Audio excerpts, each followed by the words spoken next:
Last week was confession. Today we're talking about the rhythm of baptism. Now, I'm going to begin today with an extended poem. It's kind of an excerpt that I've paraphrased out of the book by which this whole series is named, Searching for Sunday. It's a book by a lady who was in her 30s a couple of years ago, passed away. But this is a powerful book. And I wanted to just kind of share this story, this poem.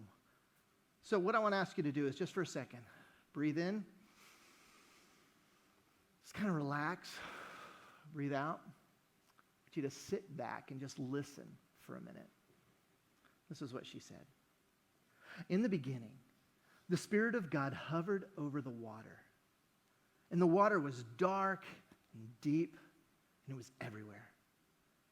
But then God separated the water, making oceans and rivers, dewdrops and springs, and the torrents of rain pouring forth from the glassy firmament above. From the beginning of time, water represented life and death. God spoke into this world the language of water. In Genesis, splitting the sea and playing matchmaker around wells. In Exodus, calling forth springs from desert rocks. And in the prophets, promising a future in which justice would roll down like water and righteousness like an ever-flowing stream. Water, it knits us together in our mother's wombs. Water courses through our bodies and makes our planet blue. Water, it lifts cars like leaves when a tsunami rages to the shore, and it skillfully carves a canyon over eons. It's water on Mars for which we probe using billion-dollar equipment. And water we cry with, and we gently bathe the baby with. And it's water that we torture with.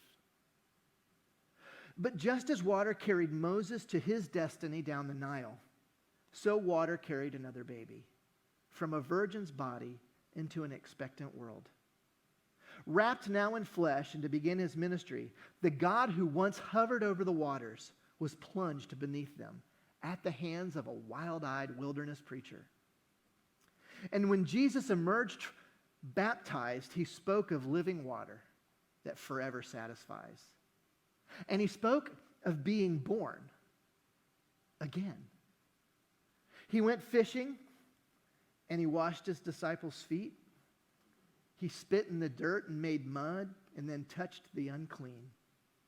He cast demons into the deep and he strolled across and even calmed an angry sea. Jesus got thirsty and he wept. And the government washed its hands of him. And afterwards, God in the flesh hung on a cross where blood and water flowed from his side. And like Jonah, he was swallowed up for 3 days. But then, God beat death. God rose from the depths and breathed air once again. And when he found his friends on the shoreline of that lake, he told them not to be afraid, but to go out and baptize the whole world.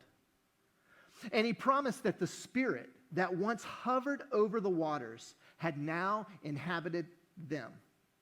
And so now, every drop is holy. I love that. I love it.